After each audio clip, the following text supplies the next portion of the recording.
My hometown is like a lot of cities in America today, caught in the perfect storm of unaffordable housing, on-street homelessness, and the relentless assault of fentanyl, affecting everyone in our community, even those you'd never expect.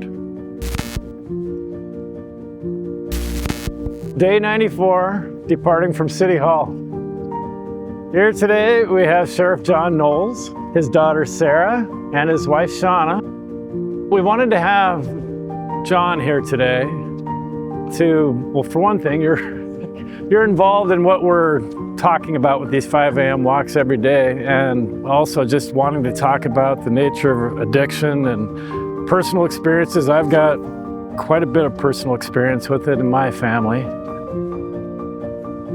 As a lot of families are, we've had an experience with addiction and recovery in our home, and it's something that over the last couple of years we've become very engaged with, willing to talk about our experience as a family dealing with addiction, and it's not dissimilar from a lot of other families in our community.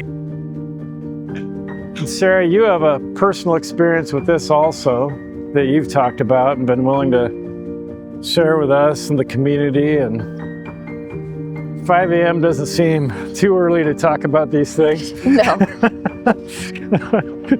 When I was in high school, when I was 17, I was dating my now ex-boyfriend, and I was living with him. COVID had just started. School was canceled, and I had been drinking and smoking pretty regularly, and my boyfriend at the time had brought home a pill and asked me if I wanted to try it, and I did. I didn't ask any questions, and it had instantly kind of taken the bad feelings that I had. You know, I had struggled with my mental health since middle school, and when it took those feelings away, I thought I had found the thing that would fix it. Yeah. Not realizing, you know, how serious that choice was. I was in active addiction for about 3 years, and I went from living with my boyfriend to living with my parents back and forth quite a bit in those few years. Mm-hmm. My parents found out about what was going on, and I remember one night I had come home with my boyfriend, and he ended up overdosing. It was now not just destroying my own life and causing issues in my life, but now it was causing issues in theirs. We ended up being homeless, living in a shop. I hadn't seen everybody in quite a while because I was avoiding and isolating, and so. Well, and even though we told her she couldn't stay with us, we still maintained kind of a tether. They didn't have access to shower and washing machine, so she would come and they would shower and wash clothes. So, I mean, and at least we kind of had that. We could kind of, you know, at least keep tabs or see her. I had been sleeping on a mattress every single night on the shop floor. And I remember it was like 6 a.m. I had lost my job a few weeks earlier due to being an addict and all the things that come with that.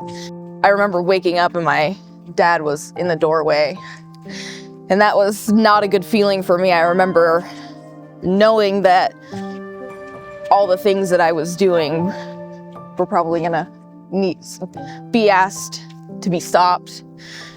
And they sent out a behavioral health unit, or BHU, through Frontier with a police officer and a mental health clinician to evaluate me. And then they ended up detaining me.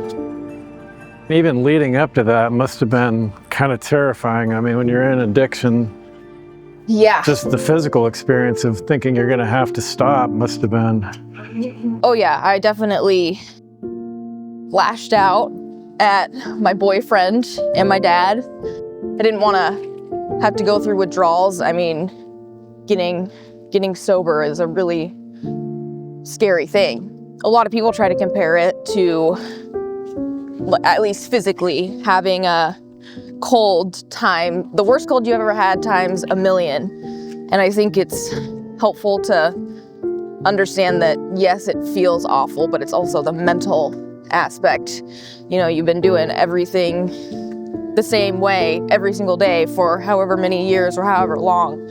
And it's really hard when your body, you feel like you're dying, and then your brain is telling you, like, you know how to fix this. It literally feels like you're dying. Yeah.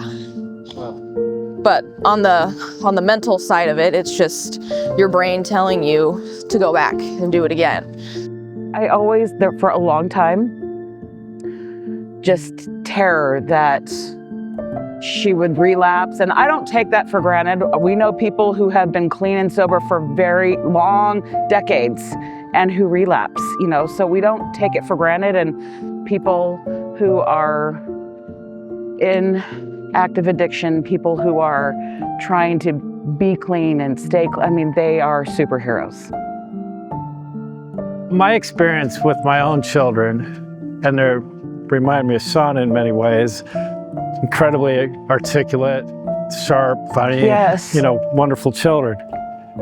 And it took me quite a while to not think that this was going to somehow go away. You know, if I just kind of played it forward, you know, and they had a remarkable ability to kind of tap into my sense of who they were as a dad, Yeah. you know, and play into that role.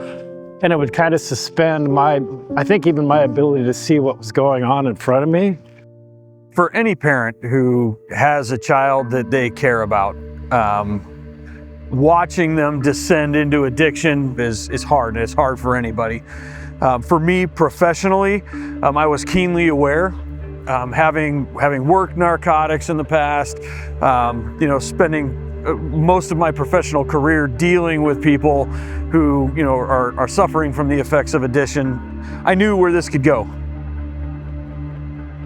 You know, at the time I had been elected as sheriff. I was getting ready to be sworn in as the sheriff, and you know, people have this idea of, well, what your personal life and what your skills as a parent and as a leader would have to be, you know, to call somebody and be vulnerable and say, I need help. So it gives me a different perspective of people who are in recovery, just how heroic what they're doing actually is. When you see how difficult, how physically painful it is for someone to stop using fentanyl, in particular, and the fact that they make that choice, they're going to get up in the morning and put one foot in front of the other and go out and fix what's broken. Those of us who haven't had to struggle with that, and I don't think anybody would recommend it. No.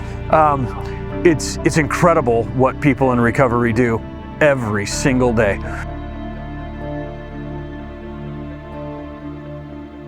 There is a stigma in our society as a parent. Yeah. Gavin, you should have been able to have an open conversation with the people you work with and say, listen, I am dealing with this. Right. And I have to go do it. But you feel like you can't. You know, I did not have any open conversations with anybody I worked with about what I was dealing with my daughter.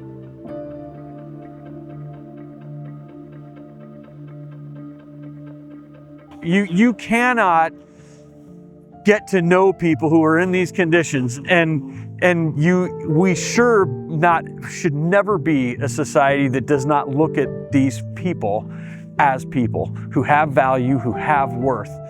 They are worth saving. They are worth trying to get them to be the best version of themselves. But we've been told that using the justice system is not proper. It's not the correct, not the moral solution. It gets back to agency. It takes away agency from people. We've been doing this for 94 days now. This is the 94th walk. And when I see all these people, I don't see agency. I see addiction taking away.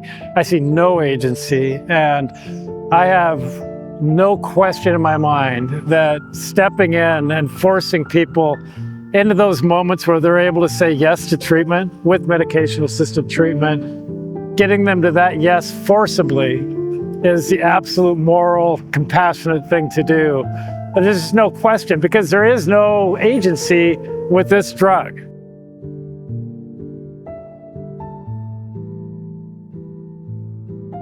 You know, it's going to center around how do we fix the justice system, but with recognition that the justice system touches the mental health side of our community.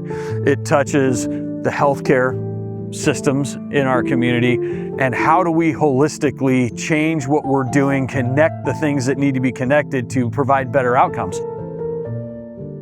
Almost the biggest thing I've learned from these walks is what you're saying. Yeah. I mean, that wasn't the reason we began them, but walking by it every day for 94 straight days at 5 a.m., you realize this should not be happening. This is not humane. We have to say no to this.